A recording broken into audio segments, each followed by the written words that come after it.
સિયારામ. મેં એક દિવસ આપને 60 સંવત્સરનું લિસ્ટ આપ્યું કે આપણે ત્યાં 60 સંવત્સર રહ્યા. આપણે બધાથી પરિચિત નથી. એમાં ભગવાન રામનું પણ સંવત્સર છે, કૃષ્ણનું પણ છે, ભગવાન બુદ્ધનું પણ છે, મહાવીરનું પણ છે, વિક્રમ સંવત્સર પણ છે. આપણે આ દિવસોમાં માનસ સંવત્સર ઉજવી રહ્યા છીએ. બાકીના બધા સંવત્સરો બહુ દૂર છે. કોઈ લાખો વર્ષ પહેલા, કોઈ હજારો વર્ષ પહેલા, કોઈ 2500 વર્ષ પહેલા, કોઈ 2000 વર્ષ પહેલા, કોઈ 1200-1300 વર્ષ પહેલા, કોઈ કંઈ. પરંતુ સૌથી નજીક સંવત્સર આજે આપણી પાસે કોઈ હોય, સરળ, સહજ, સર્વપ્રિય, સર્વપ્રાપ્ય એવું સંવત્સર એ માનસ છે. માનસ, કારણ કે બધા જ એને સમજી શકે છે. તો એવા બહુ જ નજીકના સંવત્સરના, એ સંવત્સરનો જે દિવસે પ્રારંભ થયો હતો 1631ની રામનવમીએ, એને હવે 24 કલાક બાકી છે. કાલે રામનવમીએ આ 9 દિવસની કથા 12 વાગે આપણે એને વિરામ આપશું, પણ અહીં તો આપણે આરતી ઉતારશું જ. પણ ઘર ઘરમાં, ઝોંપડે ઝોંપડે, કસ્બે કસ્બે, પ્રાંત પ્રાંત, હિન્દુસ્તાનના ઘર ઘરમાં, ઘટઘટમાં અને દુનિયામાં જ્યાં જ્યાં રામ તો મૂળ છે. પૂર્વગ્રહથી કોઈ ન માને તો આપણે જીદ કરવા ટેવાયેલા નથી. પણ રામ તત્વને સમજનારા, હું આપ સૌને ભૂલી જાઉં એને પહેલાં 24 કલાક અગાઉ પ્રાર્થના કરું છું કે કાલનો દિવસ ઘર ઘર, ઘટ ઘટ, પૂરા હિન્દુસ્તાનના ઘર ઘરમાં અને પૂરી દુનિયામાં આ સંવત્સર ઉજવાવું જોઈએ. અહીંયા આવીશું એટલા તો આપણે આરતી કરવાના જ ને ઉજવવાના, પણ સૌ આ દિવસ, આખું રાષ્ટ્ર, અને આપણું રાષ્ટ્ર એટલે કેવલ ઉત્તરથી દક્ષિણ અને પૂરબથી પશ્ચિમ, કન્યાકુમારીથી કાશ્મીર ને અહીંથી આમ, એ તો એક માનચિત્ર છે આપણું. એના પહેલાં આપણો નકશો કેવો હતો? એના પહેલાં આપણા ભારતનું માનચિત્ર કેવું હતું? કેટલાક ખંડો ભારતમાં સમાહિત હતા. અને બહુ જ આગળ જાઉં તો વિશ્વ નિડમની જે વાત વેદોએ કરી છે, આખું વિશ્વ એક માળો છે, એક આશિયાના, એક નીડ છે. આવી જે વાત ભારતના મનીષીઓએ કરી, આખું વિશ્વ જ આપણું રાષ્ટ્ર રહ્યું. સ્વદેશ ભુવનત્રયમ, મારો દેશ કયો? કે ત્રણેય ભુવન, એ જ મારો દેશ. ત્રણેય દેશમાં રહેનારા તમામ જીવો મારા ભાઈ બહેનો છે. આ વિચાર ભારતના વેદોએ આપ્યો, મનીષીઓએ આપ્યું. એટલે અહીંયા રાષ્ટ્ર શબ્દનો ઉપયોગ જ્યારે કરીએ, મેં કહ્યું કે આખા રાષ્ટ્રમાં રામનવમી ઉજવાય. અયોધ્યામાં તો ખબર નહીં કાલનો માહોલ કેવો હશે. 12 વાગ્યાની અમુક મિનિટ પછી વિજ્ઞાનના સહકારથી એક ધાર્મિક પ્રક્રિયા થવાની છે કે ભગવાન રામલાલાના કપાળમાં સૂર્યનું કિરણ સીધું તિલક કરવાનું છે. આ અવસરના આપણે સાક્ષી થવાનું. એવા સમયે આવો આપણું રાષ્ટ્ર એ વિશ્વને એક સંદેશ આપે છે, સ્વીકારે તો આદેશ પણ આપે છે, અને ચરણોમાં બેસે તો ઉપદેશ પણ આપે છે. આ ત્રણેય કાર્ય ભારત, જેને આર્યાવર્ત એક વખતે આપણે કહેતા હતા, એને આપણે એક વખતે ભારત વર્ષ કહેતા હતા. અમુક સમયે અંગ્રેજો આવ્યા એણે થોડુંક આપણું અંગ્રેજીકરણ થયું અને ભારતને આપણે અંગ્રેજી નામથી પુકારવા લાગ્યા. પરંતુ ફરી એક વખત ભારત ભારત બનીને વિકસી રહ્યું છે. એ ભારતના સંવત્સરનો માનસ સંવત્સરનો દિવસ કાલનો છે. એટલે મારે કહેવું છે કે આ સંવત્સર આપણને નજીક પડે છે. હવે તો મને એમ લાગે છે કે મેં આ માનસ સંવત્સર કર્યું છે એટલે હવે ઘણા નવા સંવત્સરો ઊભા થશે. ભલે પછી એને 100 વર્ષ થયા હોય, 50 વર્ષ થયા હોય, પણ હા, એ તો બધાને અધિકાર છે સાહેબ, પોતપોતાનું નક્કી કરવાનો કાળ. પણ અત્યારે તો આપણે માનસ સંવત્સરના અવસરમાં જીવી રહ્યા છીએ. ત્યારે આખું જગત આપણું રાષ્ટ્ર છે એમ જ્યારે ભારત માને છે, ત્યારે આપણો દેશ આઝાદ થયો. ગુરુદેવ રવિન્દ્રનાથ ટાગોરે આપણું એક રાષ્ટ્ર ગીત લખી આપ્યું અને એ આજ બધાને કંઠસ્થ છે, લગભગ બધાને આવડે છે. પરંતુ જ્યારે ભારત જ કેવલ એક રાષ્ટ્ર નહીં પણ આખું વિશ્વ નહીં, જ્યારે ભારત રાષ્ટ્ર સમજતું હતું, એ કેવી અનાદિ સંવત્સરી વ્યવસ્થા, યુગો પહેલાની સંવત્સરી, એનું રાષ્ટ્રગીત કયું હતું?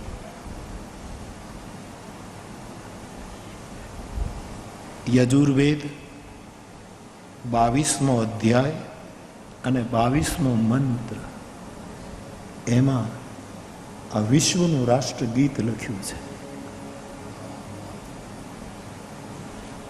આજ સવારે વેદોનું થોડુંક દર્શન કરતો હતો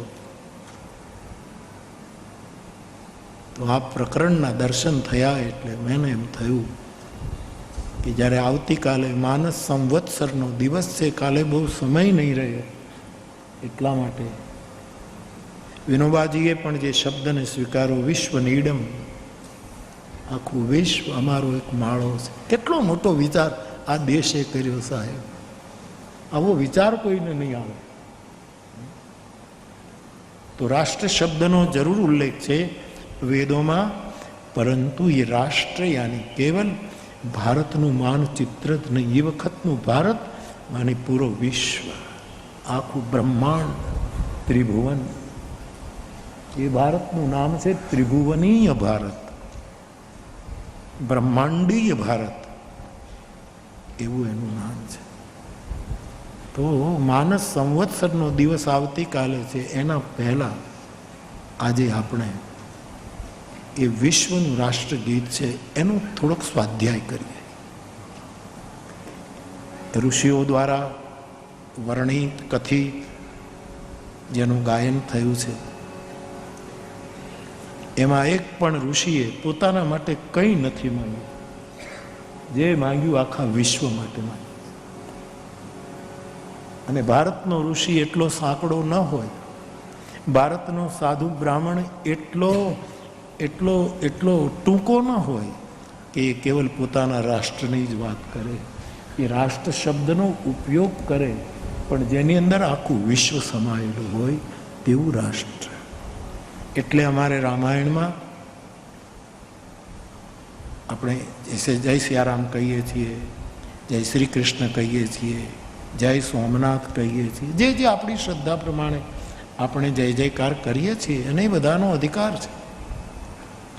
પરંતુ આપણે જય ભારત કહીએ છીએ, જય હિન્દ કહીએ છીએ. વિનોબાજીએ સુધારો કર્યો, થોડાક ફેલાયા. એણે કહ્યું જય હિન્દ પણ નહીં, જય જગત. વિનોબાએ નારો આપ્યો, જય જગત. કેટલા ફેલાયું. વિનોબા એક પ્રાજ્ઞ પુરુષ, એક મહામુનિ, એક ઋષિ વિનોબાજી.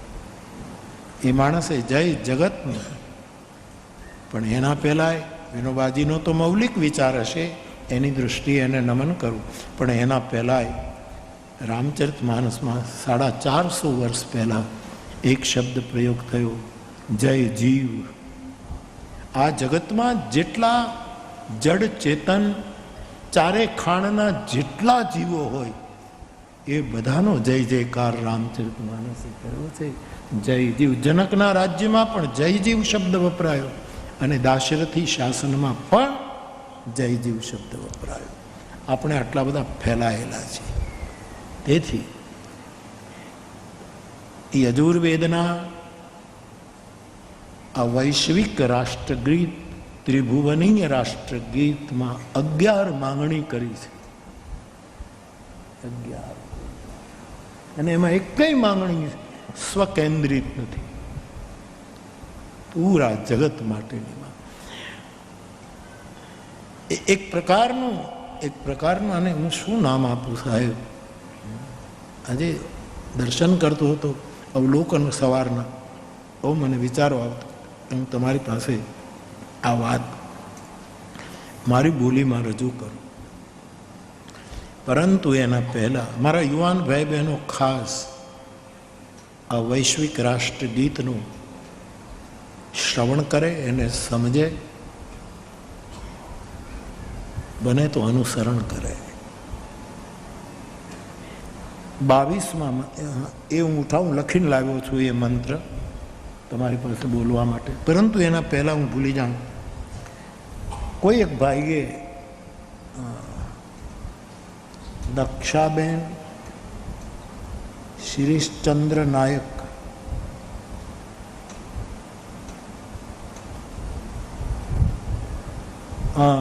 એમનો એક ચેક આજે ચિઠ્ઠીમાંથી નીકળ્યો છે.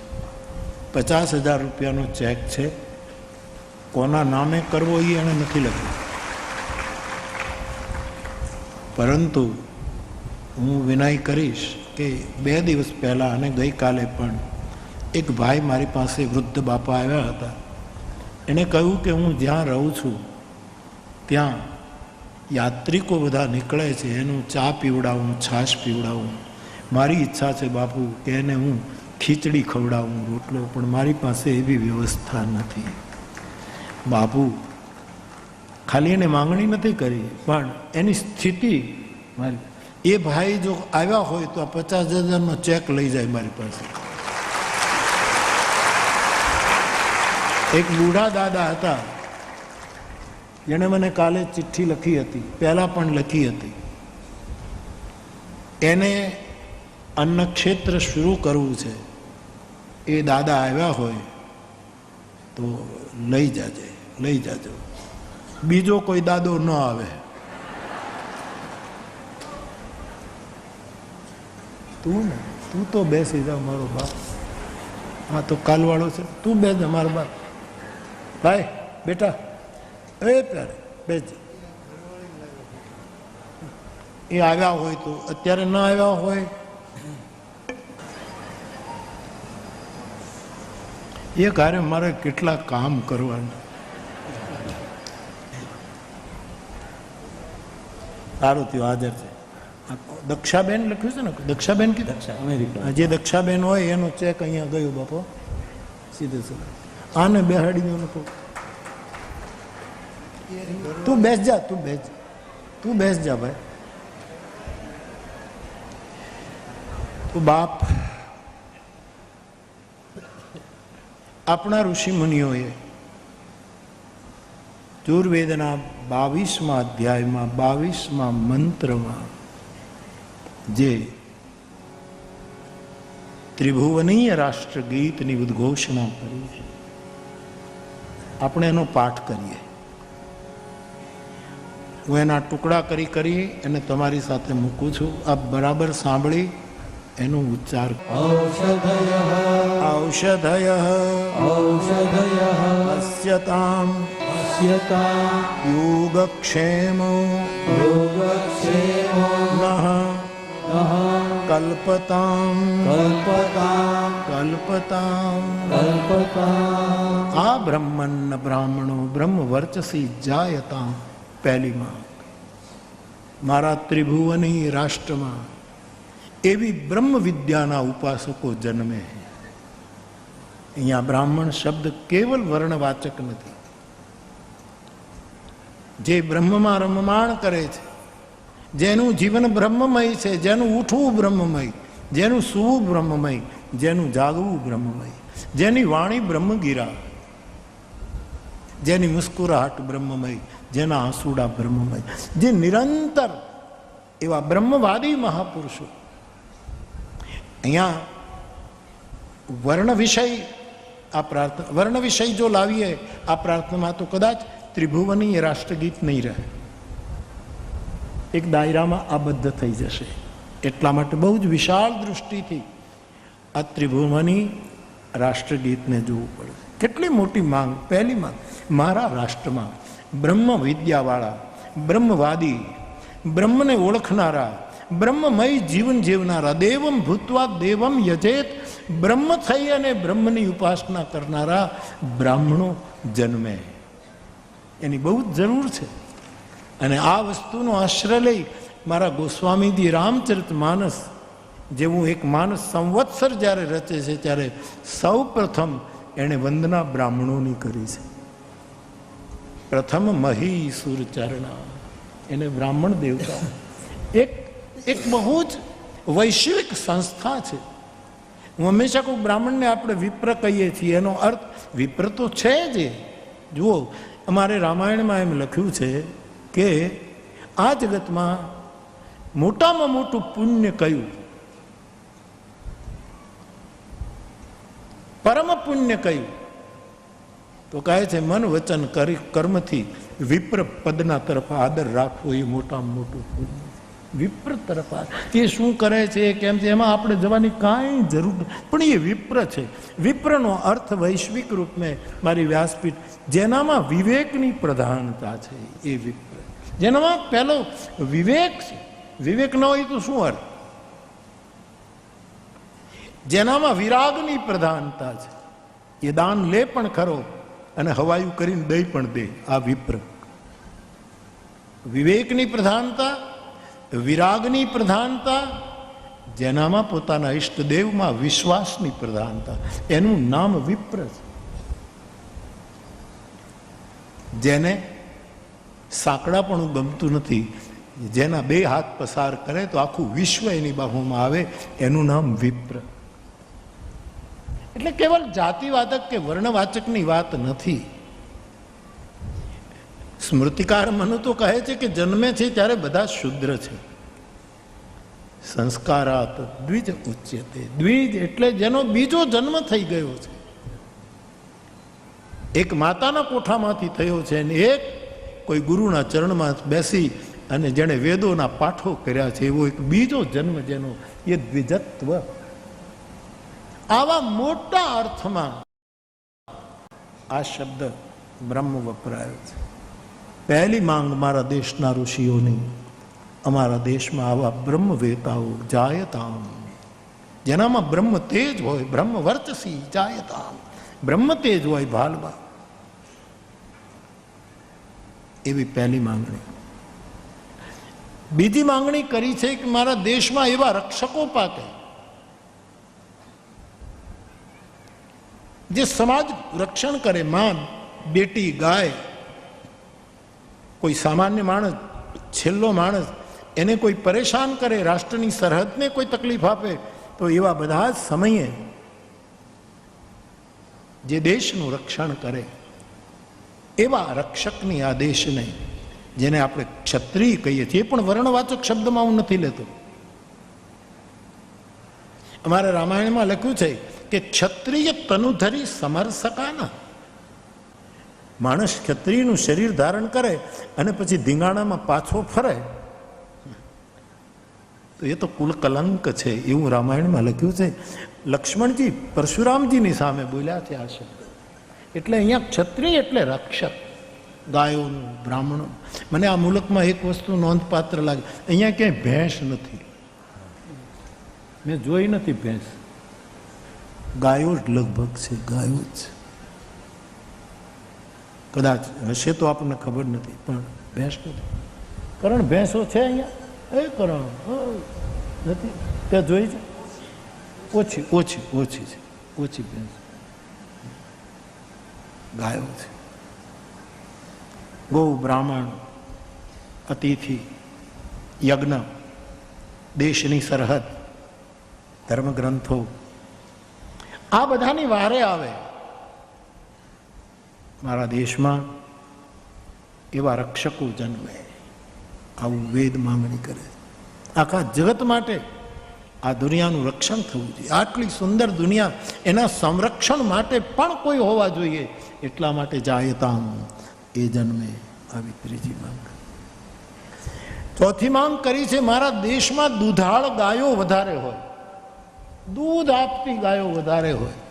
આ પોષણ, આજીવિકા અને દેશનું અર્થતંત્ર સંતુલિત રહે એટલા માટે ગાયો દુધાળી રહે એવી માંગણી આ વૈશ્વિક રાષ્ટ્રગીતમાં કરી છે.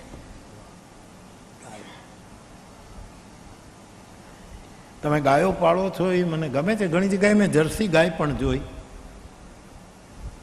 સારું છે, ગાયો પાળો છે. આપણા દેશની ગાયો જે તે વસ્તુ ખાવી ન જોઈએ, ખાતી ન હોવી જોઈએ. આજે કેટલું પ્રોબ્લેમ છે, કેટલી મુશ્કેલી છે. જે ગાયો માટે પરમાત્મા અવતાર ધારણ કરે છે એ ગાયને આપણે પૂજી પ્રેમ ન કર્યો, અને હવે પૂજવા કરતાં પ્રેમ કરવાની જરૂર છે. તમે ગાયને, હમણાં ગુણનભાઈનું નામ સ્મરણ થયું, ગુણનભાઈ શાહ, એ વડીલે, કદાચ હું ન ભૂલતો હું, મારી માહિતી બરાબર, ગાયનું ઘી, ગાયનું દૂધ, આવા ગુણવંતભાઈ. અને વિદેશમાં તો હું સાવે, બાંગ્લાદેશ તો હજી હું ગયો નથી. આનંદમયી માનો જન્મ ત્યાં થયો છે એટલે જવાની ઈચ્છા તો છે. માં આનંદમયી જ્યાં પ્રગટ્યા છે ત્યાં આમંત્રણ હતું, પણ પછી આ તો ક્યારે શું થાય, થોડું સરખું થાય તો વળી મનોરથ છે કે એક વખત બાંગ્લાદેશમાં જઈએ, જ્યાં ગાયોનું દૂધ પીવાય, ત્યાં હું મારી કામધૂને લઈ જાઉં, કામધેનું લઈ જાઉં, શું ધેનું લઈ, એવા મનોરથો છે. આ બધા મનોરથો કર્યા કરીએ સાહેબ, બાકી તો પૂરા તો મારું નાથ કરે. તો અહીંયા ગાયનું જ દૂધ પીવાય છે. અને વિદેશોમાં આ પોથીના પ્રતાપે અમે જ્યાં જ્યાં ગયા, અથવા તો મારા પૂજનીયો જ્યાં જ્યાં ગયા, એ બધાને ખબર છે કે વિદેશમાં ગાયનું દૂધ જ છે. ભેંસનું દૂધ, ભેંસો તો છે તો જંગલી ભેંસો છે, આપણને મારી નાખે યાર. અહીંયા બધા આપણે સિંહ જોવા જઈએ, ત્યાં બધા ભેંસો જોવા જાય છે. એકદમ વાઇલ્ડ લાઈફ ગણાય છે ત્યાં, એ જંગલી છે. ગાયનું દૂધ જ વપરાય. ઋષિઓએ કેવો વિચાર કર્યો, મારા દેશમાં દુધાળ ગાયો હોય, બાળકોને દૂધ મળે. આ પ્રદેશમાં મેં જોયું છે